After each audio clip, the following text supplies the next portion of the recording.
warahmatullahi wabarakatuh. Selamat pagi semuanya. Semoga kita selalu diberikan kesehatan oleh Allah Subhanahu wa taala. Kami dari kelompok 11 ingin mempresentasikan makalah yang berjudul Desain Kurikulum Bahasa Indonesia di SMP, yang beranggotakan Ilah Lailatul Mahmudah sebagai pemateri kedua dan saya sendiri Pujia Dimas Putri sebagai moderator sekaligus pemateri pertama, dan terakhir ada Aulia Rahmayanti sebagai pemateri ketiga. Langsung saja kita mulai presentasi pada pagi hari ini. Yang pertama ada pengertian desain kurikulum. Menurut Omer Hamalik, pengertian desain adalah suatu petunjuk yang memberi dasar, arah, tujuan, dan teknik yang ditempuh dalam memulai dan melaksanakan kegiatan. Selanjutnya, menurut Nana Sukadinata berpendapat bahwa desain kurikulum adalah menyangkut pola pengorganisasian unsur-unsur atau komponen kurikulum. Selanjutnya ada prinsip-prinsip dalam mendesain kurikulum. Sailor Hamalik 2007 mengklasifikasikan ada 8 prinsip yang dapat dijadikan acuan dalam mendesain kurikulum, yakni sebagai berikut. Yang pertama, memudahkan dan mendorong pemilihan serta pengembangan semua jenis pengalaman belajar dan mendasar bagi pencapaian prestasi belajar. Yang kedua, berisi semua pengalaman belajar yang bermakna dalam upaya mencapai tujuan-tujuan pendidikan, khususnya bagi peserta didik yang belajar dengan bimbingan pendidik. Yang ketiga, menyediakan kesempatan bagi pendidik untuk menggunakan prinsip-prinsip belajar dalam memilih, membimbing, dan mengembangkan berbagai kegiatan belajar di sekolah. Selanjutnya akan dibahas oleh Ilah Lailatul Mahmudah sebagai pemateri kedua. Assalamualaikum warahmatullahi wabarakatuh. Saya Ilah Lailatul Mahmudah sebagai pemateri kedua ingin melanjutkan penjelasan dari pemateri 1 yaitu Pujia Dimas Putri. Yang keempat yaitu memungkinkan pendidikan untuk menyesuaikan pengalaman dengan kebutuhan, kapasitas, dan kematangan peserta didik. Yang kelima, mendorong peserta didik mempertimbangkan berbagai pengalaman belajar anak yang diperoleh dari luar sekolah dan mengaitkannya dengan kegiatan belajar di sekolah. Yang keenam, menyediakan pengalaman belajar yang berkesinambungan agar kegiatan belajar peserta didik berkembang sejalan dengan pengalaman terdahulu dan terus berlanjut pada pengalaman berikutnya. Yang ketujuh yaitu kurikulum harus didesain supaya bisa memberikan bantuan kepada peserta didik dalam upaya mengembangkan watak, kepribadian, pengalaman, dan nilai-nilai demokrasi yang menjiwai kultur. Dan yang terakhir, yang kedelapan yaitu realitas, layak, dan dapat diterima. Kemudian bagian C yaitu kategori atau model-model desain kurikulum. Yang pertama, subject centered design. Desain yang berpusat pada mata pelajaran. Suatu desain kurikulum yang berpusat pada bahan ajar yang terdiri dari 3 jenis atau 3 desain. Yang pertama, subject design. Yang kedua, Skip lines design, dan yang ketiga broad fields design. Bentuk desain ini termasuk dalam kategori desain yang paling tua dan terpopuler serta paling banyak digunakan.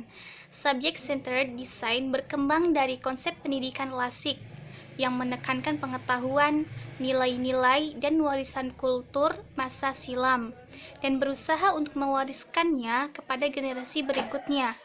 Kurikulum ini disebut juga subjek akademik kurikulum karena dalam kurikulum ini menomorsatukan isi atau bahan ajar. Terima kasih. Selanjutnya akan dipaparkan oleh pemateri ketiga yaitu Saudari Aulia Rahmayanti. Assalamualaikum warahmatullahi wabarakatuh. Saya Aulia Rahmayanti sebagai pemateri ketiga akan menjelaskan tentang Learner-Centered Design. Desain ini berpusat pada pembelajar. Suatu desain kurikulum yang mengutamakan peran peserta didik. Ciri utama yang menjadi pembeda desain model Learner-Centered Design ini dengan subject design adalah yang pertama, learner centered design ini mengembangkan kurikulum dengan bertolak dari peserta didik, bukan isi. Kemudian yang kedua, learner centered design ini bersifat kurikulum yang tidak diorganisasikan dengan kurikulum yang sebelumnya, tetapi dikembangkan bersama antara peserta didik dan pendidik. Organisasi kurikulum didasarkan pada masalah atau tema yang menarik fokus pendidik dan dibutuhkan peserta didik serta sekuensnya disesuaikan dengan tingkat perkembangan mereka. Salah satu bentuk dari desain ini adalah model desain activity atau experience design. Beberapa ciri utama dari model desain ini adalah yang pertama, struktur kurikulum dipilih berdasarkan kebutuhan dan minat peserta didik. Yang kedua, kurikulum disusun oleh para pendidik dan peserta didik. Yang ketiga, menekankan prosedur pemecahan masalah. Kemudian yang menjadi pembeda antara subjek desain yang lebih menekankan isi. Activity design lebih memperhatikan proses. Kemudian model ini mempunyai kelebihan dari model lainnya, yakni yang pertama, motivasi belajar bersifat intrinsik. Yang kedua, pembelajaran memperhatikan perbedaan individual. Yang ketiga, kegiatan-kegiatan pemecahan masalah memberikan bekal, kecakapan, dan pengetahuan untuk menghadapi kehidupan di luar sekolah. Kemudian sedangkan kelemahan dari desain ini adalah yang pertama, penekanan pada minat dan kebutuhan peserta didik belum tentu cocok dan memadai untuk menghadapi kenyataan dalam kehidupan. Yang kedua, tidak memiliki pola dan struktur. Yang ketiga, activity design sangat lemah dengan dalam kontinuitas dan sekuens bahannya.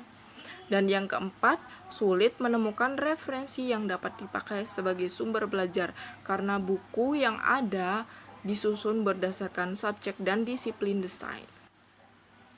Kemudian saya akan menjelaskan tentang problem centered design. Desain yang pusatnya adalah problems atau permasalahan. Desain kurikulum yang terpusat pada masalah yang dihadapi dalam kehidupan masyarakat. Berbeda dengan learner-centered design, kurikulum model desain ini telah disusun sebelumnya. Isi kurikulum berupa berbagai masalah sosial yang dihadapi peserta didik pada masa kini dan masa yang akan mendatang. Penyusunan sekuens didasarkan pada kebutuhan, kepentingan, dan kemampuan peserta didik. Kemudian, model ini menekankan pada isi maupun perkembangan peserta didik. Dalam model ini terdapat penggabungan antara tujuan yang sifatnya proses dengan tujuan yang sifatnya isi. Pemberian rangsangan pada penguasaan materi yang sifatnya pasif. Kemudian menggunakan pengalaman dan situasi nyata peserta didik sebagai pembuka jalan dalam mempelajari kehidupan. Merupakan ciri lain dari desain ini. Pengalaman masing-masing peserta didik sangat erat kaitannya dengan berbagai bidang kehidupan. Jadi dapat dikatakan suatu desain kurikulum apabila bidang-bidangnya kehidupan yang dirumuskan dengan baik akan merangkum bermacam pengalaman sosial beserta pengalaman sosial peserta didik. Selain menarik minat, desain ini juga mendekatkan peserta pada pemenuhan kebutuhan hidup dalam masyarakat. Kemudian, model ini juga memiliki kelebihan dari desain, yakni masalah kehidupan sosial menjadi penghapus pemisah antar subjek. Yang kedua, mengarah pada penggunaan metode belajar pemecahan masalah. Yang ketiga, menyiapkan materi dalam bentuk yang sesuai, yakni untuk memecahkan masalah-masalah dalam kehidupan. Yang keempat, menyiapkan masalah dalam bentuk yang fungsional.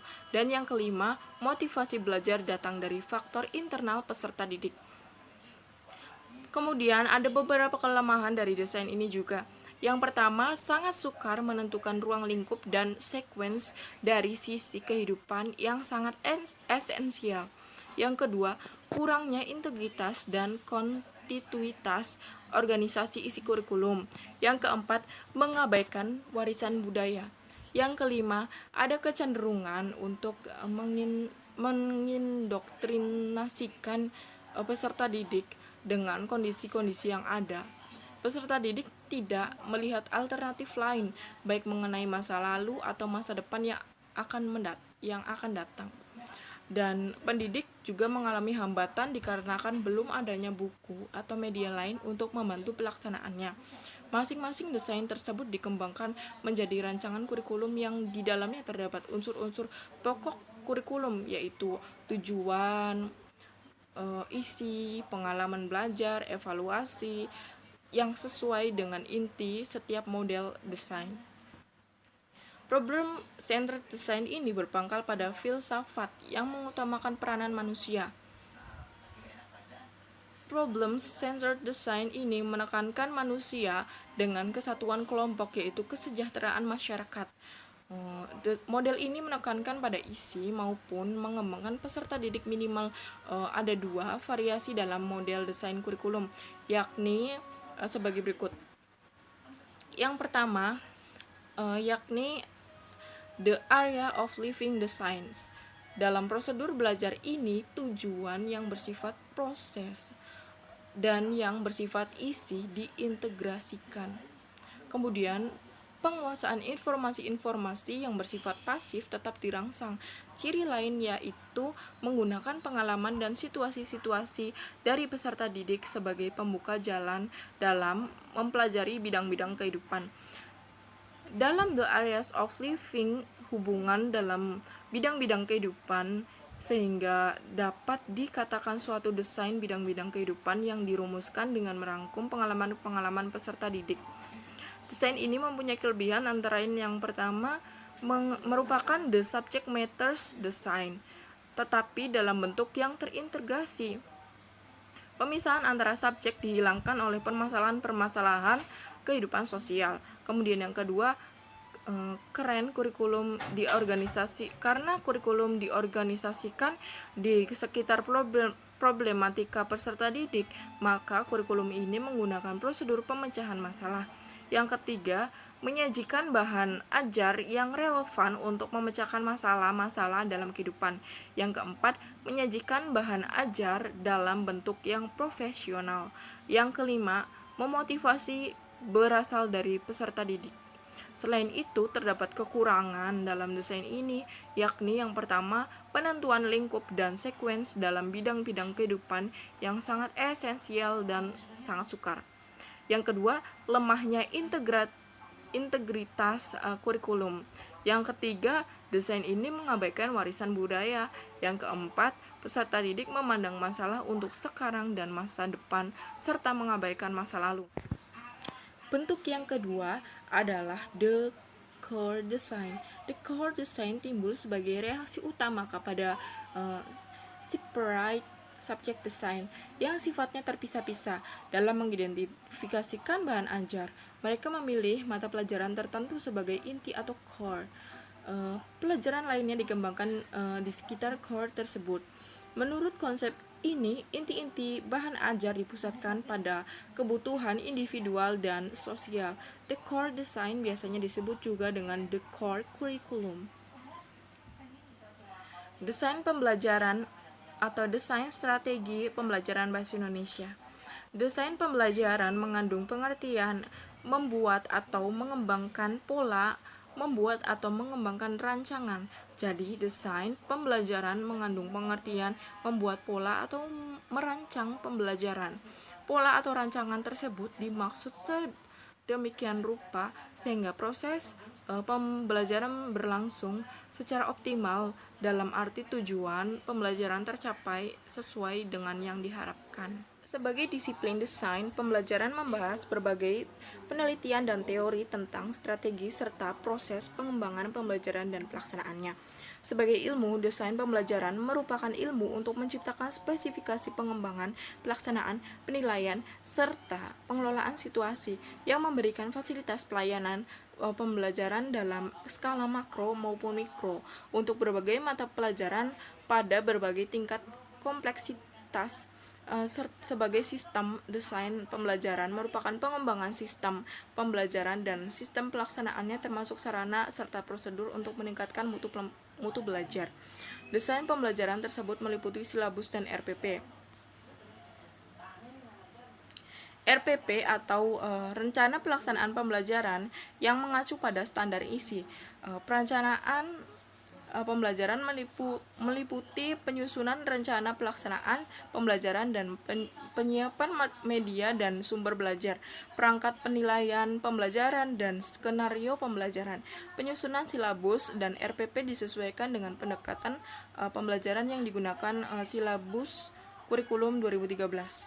Yakni silabus kurikulum 2013 ini silabus telah disediakan oleh Kemendikbud atau Puskur, sehingga guru tidak perlu lagi membuat silabus seperti KTSP. Silabus dikembangkan berdasarkan standar kompetensi lulusan dan standar isi untuk satuan pendidikan dasar dan menengah sesuai dengan pola pembelajaran pada setiap tahun ajaran tertentu. Silabus digunakan sebagai acuan dalam pengembangan rencana pembelajaran. RPP atau rencana pelaksanaan pembelajaran ini adalah rencana kegiatan pembelajaran tatap muka untuk satu pertemuan atau lebih. RPP dikembangkan dari silabus untuk mengarahkan kegiatan pembelajaran seperti peserta didik dalam upaya mencapai kompetisi dasar. Setiap pendidik pada satuan pendidikan berkewajiban menyusun RPP secara lengkap dan sistematis agar pembelajaran berlangsung secara interaktif, inspiratif, menyenangkan, menantang, efisien, motivasi peserta didik untuk berpartisipasi aktif, serta memberikan ruang yang cukup bagi praaksara, kreativitas, dan kemandirian sesuai dengan bakat, minat, dan pengembangan fisik serta psikologi peserta didik. Strategi pembelajaran bahasa Indonesia adalah tindakan pengajar melaksanakan rencana mengajar bahasa Indonesia. Proses pembelajaran bahasa menggunakan variabel pengajaran bahasa meliputi tujuan, materi, metode, dan alat agar dapat mempengaruhi peserta didik mencapai tujuan yang telah ditetapkan. Proses tersebut dirancang dapat menciptakan situasi pembelajaran secara aktif, secara mental maupun intelektual secara optimal. Baik, cukup sekian presentasi dari kelompok 11. Mohon maaf apabila banyak kesalahan. Wassalamualaikum warahmatullahi wabarakatuh.